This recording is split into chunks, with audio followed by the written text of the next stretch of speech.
Este é o Página 1 e um mês depois da nossa primeira emissão experimental, cá estamos novamente à conversa com Pedro Almeida Vieira, ele que é o diretor e fundador deste jornal. Pedro, o jornal ao final de 6 meses, aliás, depois de termos celebrado 6 meses de existência, a verdade é que continua fiel às suas origens. Um jornal que não quer ter qualquer dependência de qualquer marca, de qualquer empresa, a não ser exclusivamente dos leitores.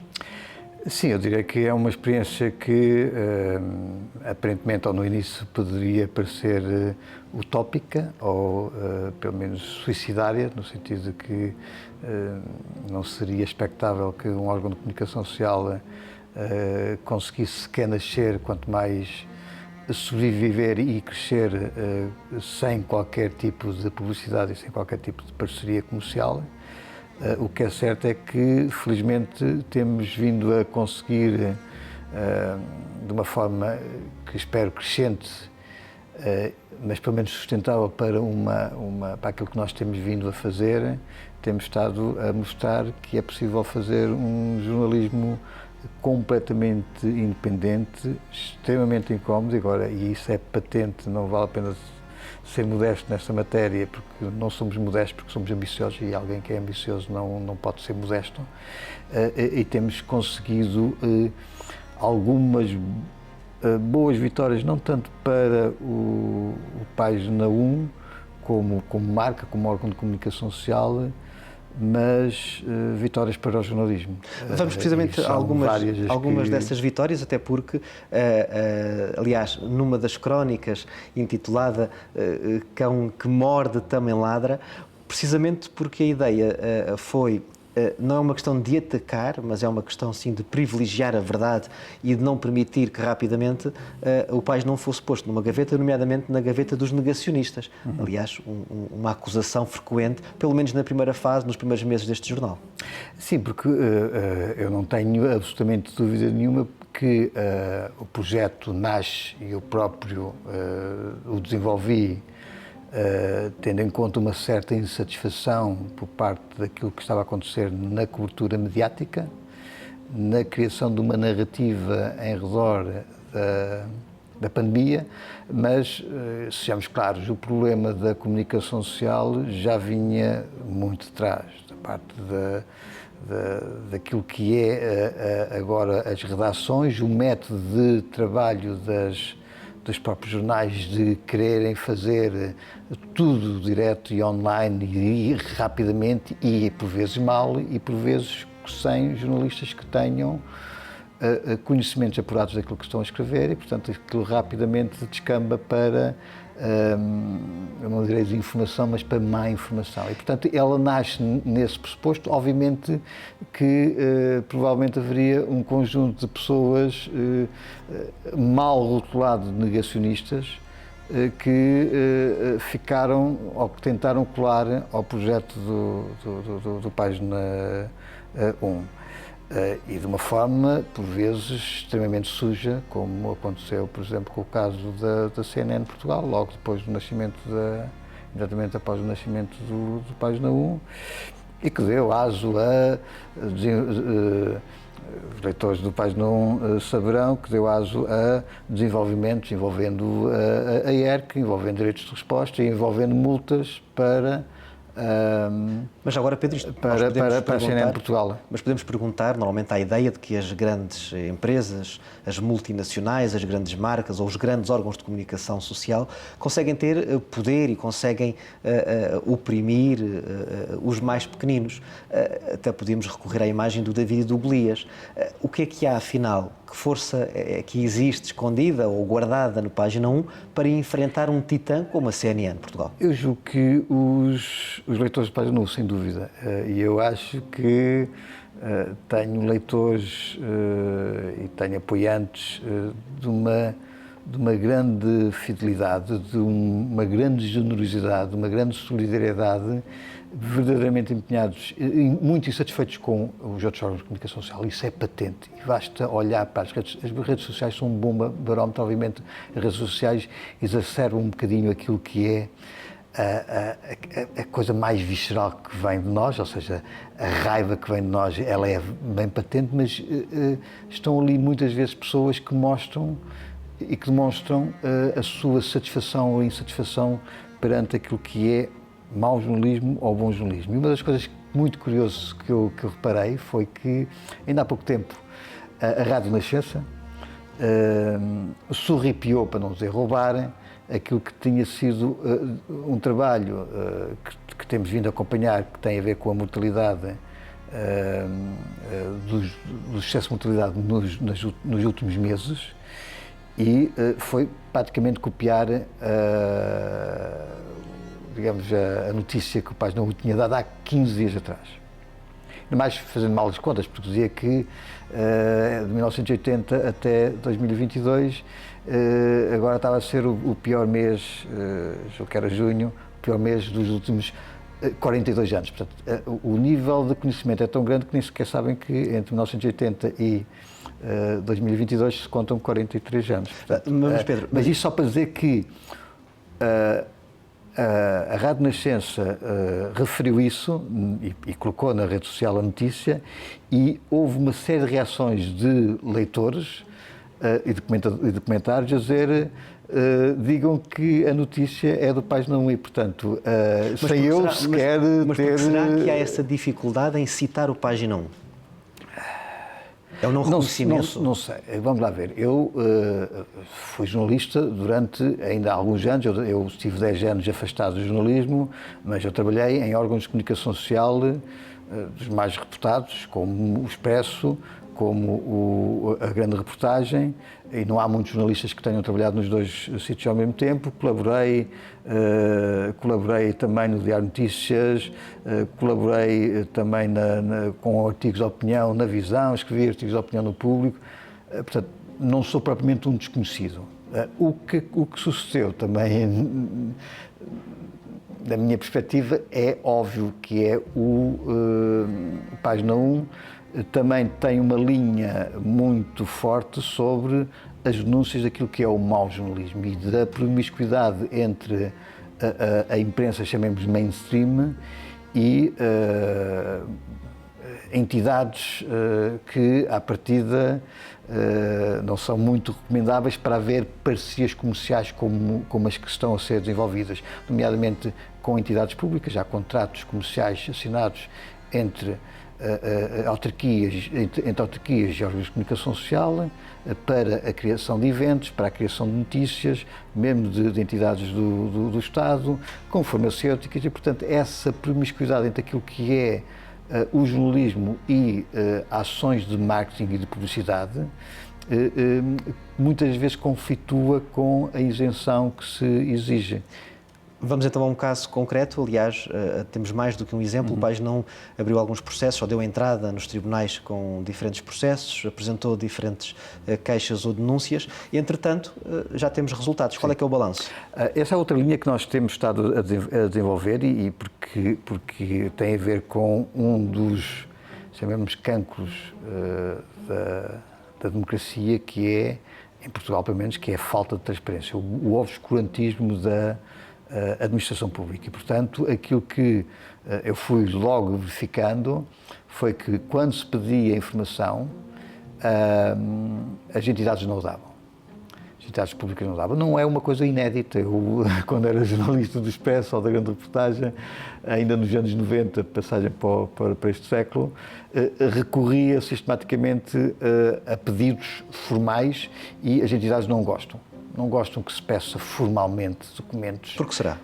Porque não gostam, porque obviamente eu questiono, por exemplo, eu questionei e andava o Ministério da Saúde porque é que tinha havido aquela redução dos 7 dias para os 5 dias. E eu, quando recebi o comunicado, disse gostava de ter os documentos técnicos que substanciam uma decisão. Portanto, quando se pede documentos técnicos que fundamentam uma decisão, há sempre aquela atitude de estás a forçar-me eu a dar-te uma coisa e eu não te dou. Portanto, esta típica posição da administração pública portuguesa relativamente a um pedido de um jornalista. E, portanto, quando se pede, eles recusam. E piorou muito daquilo que era a minha experiência passada em termos de jornalismo. E foi isso que levou portanto, aquilo que acontecia também foi que nós recorríamos, e o Paz de Nuno recorreu sistematicamente à Comissão de Acesso aos Documentos Administrativos, que depois até nos dava pareceres, passados 2 ou 3 meses, favoráveis, mas depois as entidades continuavam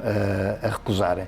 E, portanto, foi essa a situação do cão a ladrar, mas que não mordia. E, portanto, aquilo que sucedeu foi que lançámos, mais uma vez, a questão da generosidade dos leitores, criámos um fundo jurídico de apoio para esses processos de intimação junto ao Tribunal Administrativo. Já entramos 7, vai haver mais, e já tivemos 2 vitórias, uma delas sobre o Conselho Superior de Magistratura, outro sobre a Ordem dos Médicos, para consulta de parceiros, e houve infelizmente, que não vencemos nesta instância, recorremos, estamos esperançosos que ganhemos, porque tem a ver com questões de saúde pública, que é do acesso a documentos que tenham a ver com problemas com medicamentos, etc. E, portanto, eu acho que o primado da segurança pública, da segurança e da saúde pública está acima dos interesses comerciais e do segredo comercial, que é aquilo que o Infarmed invoca para não dar essa documentação. Mas há outros ainda que estão em curso, e haverá outros mais, porque neste momento, enquanto nós tivermos o apoio dos leitores com esse fundo jurídico, e julgo que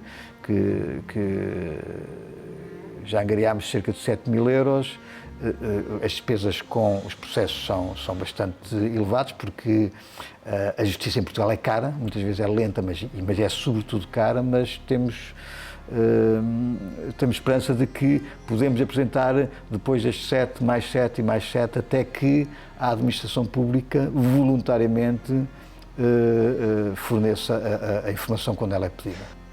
Também em relação ao Página 1, os casos de promiscuidade entre as farmacêuticas e os médicos têm sido um tema de interesse e desenvolvido pelo nosso jornalismo de investigação.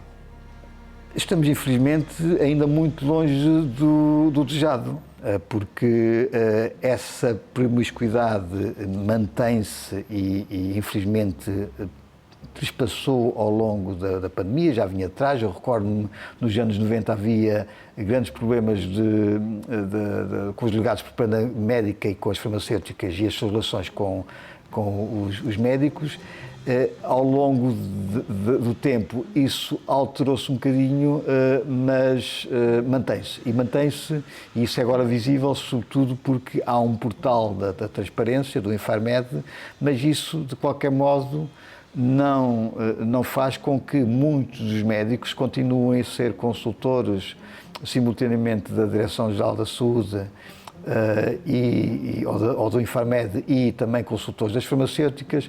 Não impede que, por exemplo, as sociedades médicas tenham, às vezes, orçamentos superiores a 1 milhão de euros por ano só de financiamentos das farmacêuticas, e vemos situações de grande promiscuidade, e isso é evidente. Nós temos estado a denunciar sistematicamente situações dessas. Quer dizer, há um senhor doutor que é, digamos, o paradigma daquilo que é a promiscuidade e que continua a ser consultor da Direção-Geral da Saúde, que é o Dr. Filipe Frois.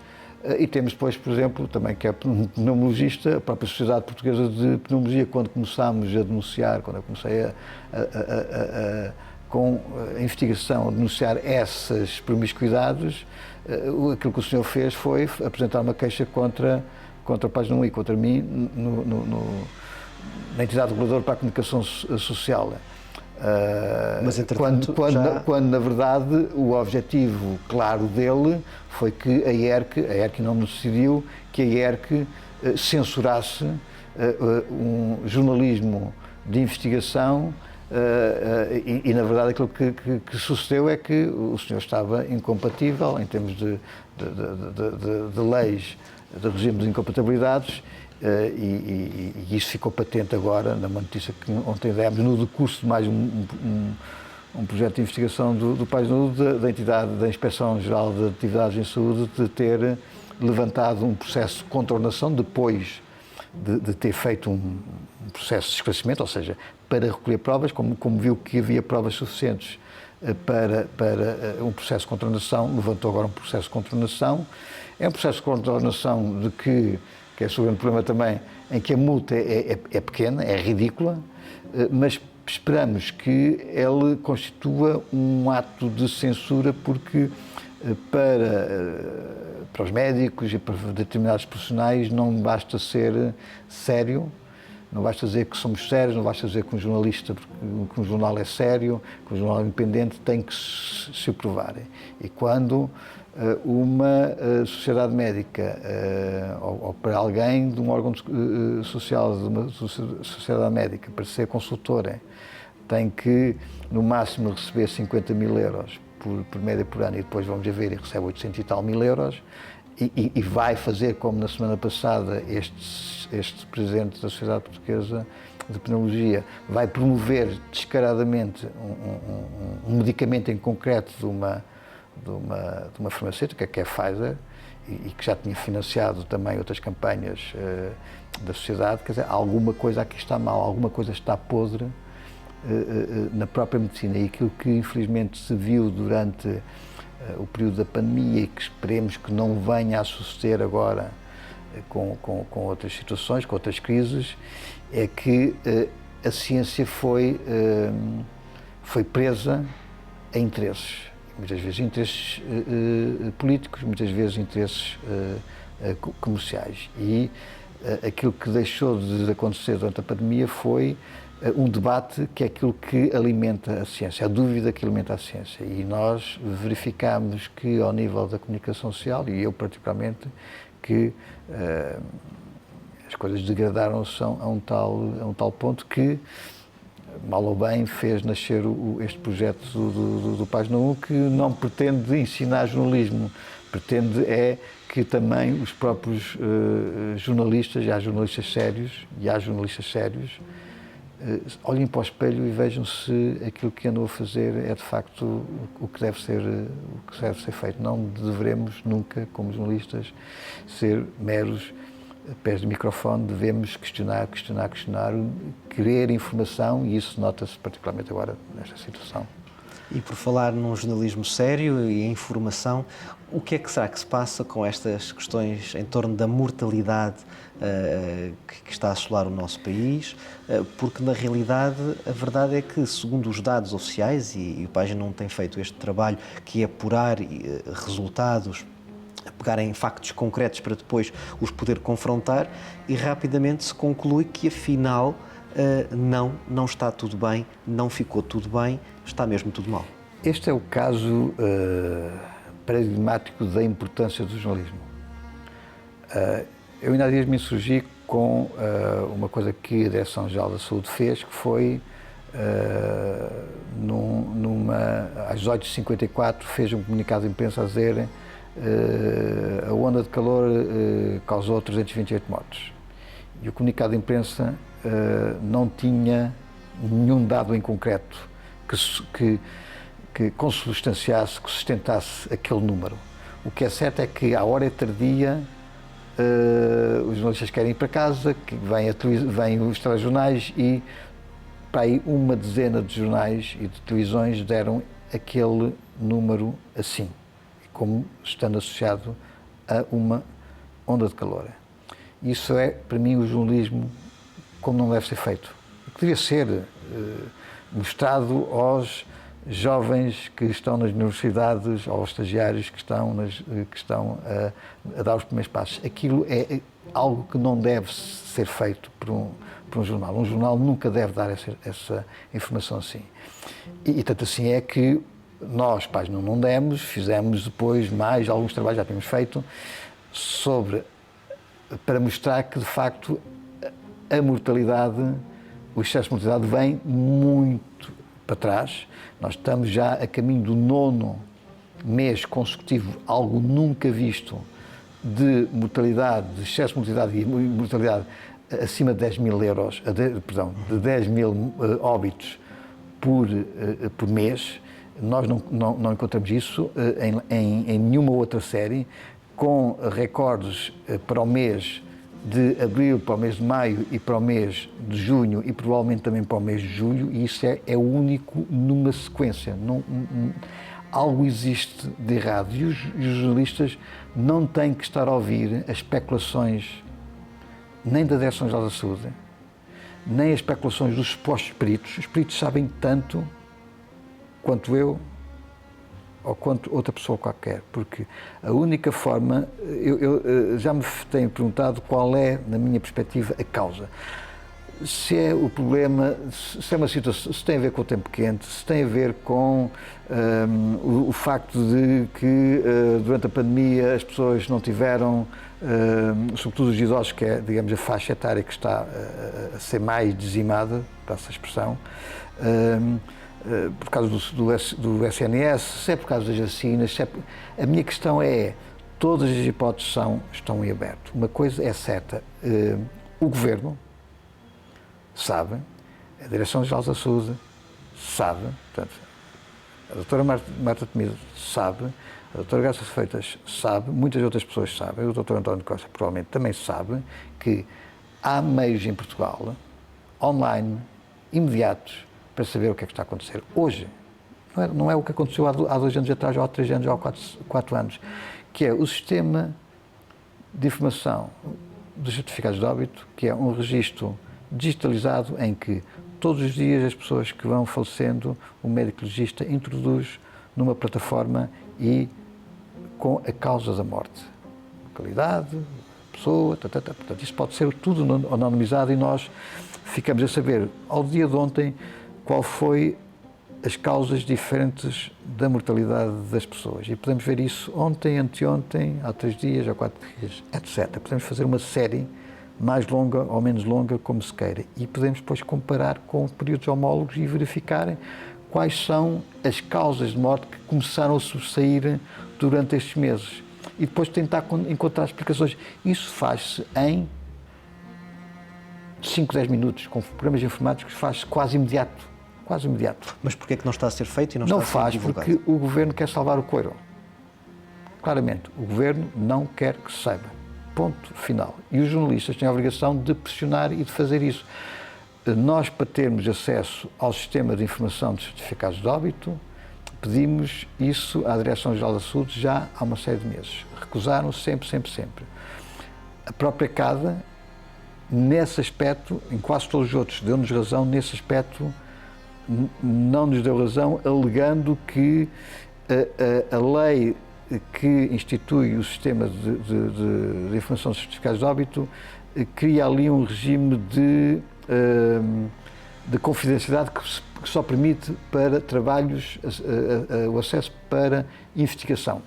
O jornalismo é investigação. Eu tenho conhecimentos em termos de investigação para tratar aqueles dados. Portanto, eles não querem dar. Agora, vamos ver se o Tribunal é um dos pacotes, é um dos pedidos dentro de um pacote vasto que nós temos no Tribunal Administrativo. Vamos ver qual é a leitura do Tribunal Administrativo sobre essa matéria, para além dos outros pedidos, mas concretamente nós queremos ter acesso aos dados em bruto sobre a mortalidade desde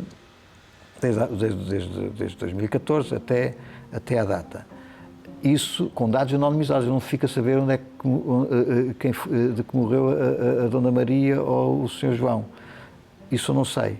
O que eu sei é que morreu uma pessoa com tantos anos, no dia tantos, com aquela causa.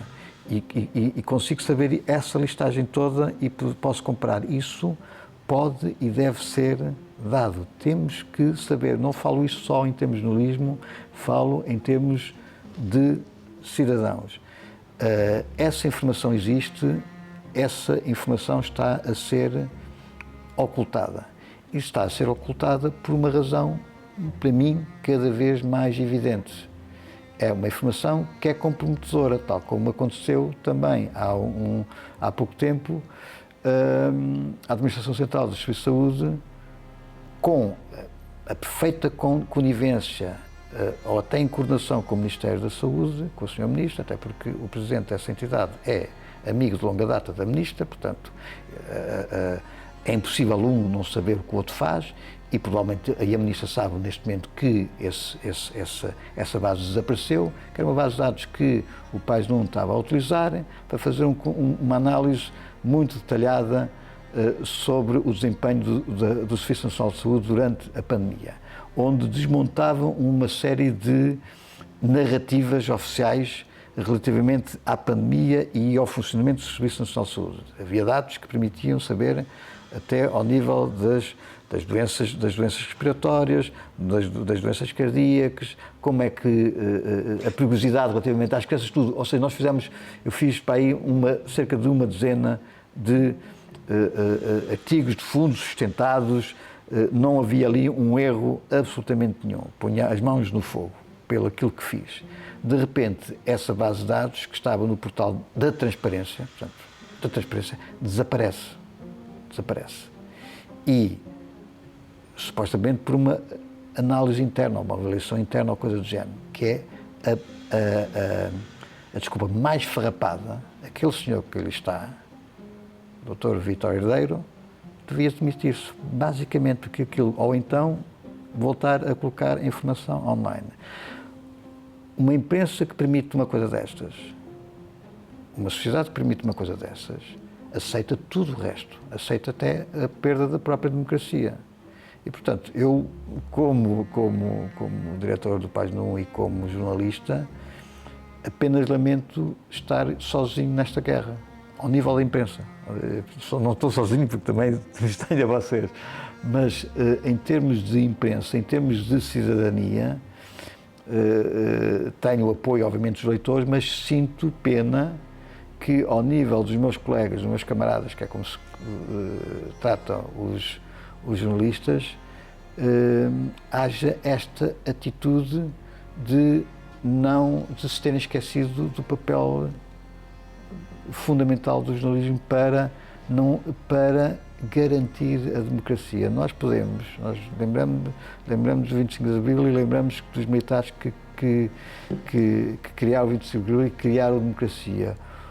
O papel do jornalismo numa democracia é garantir que ela se mantém.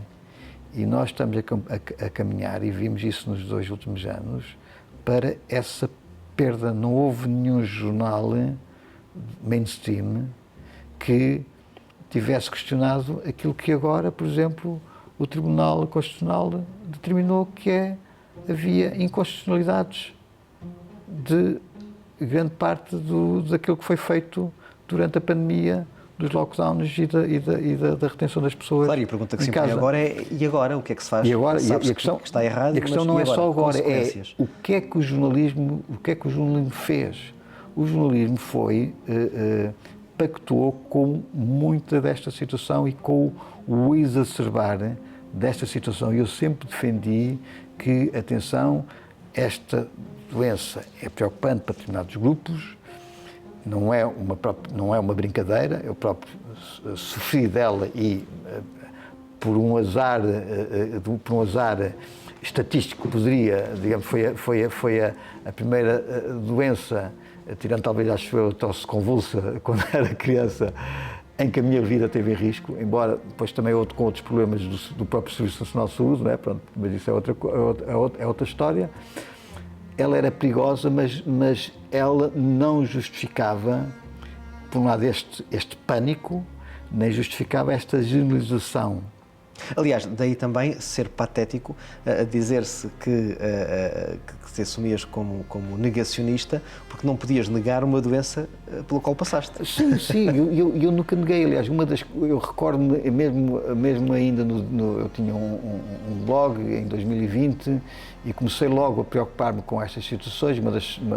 Uma das coisas que me preocupou logo foi que no primeiro estado de emergência houve logo um pico de mortalidade abrupto de pessoas em casa. Isso consegui saber dos dados disponíveis pelo SICO, dos números, porque verificava-se que dava para intuir que eram pessoas que tinham tanto medo de ir ao hospital, que optavam por ficar em casa com sintomas de AVCs ou ataques cardíacos.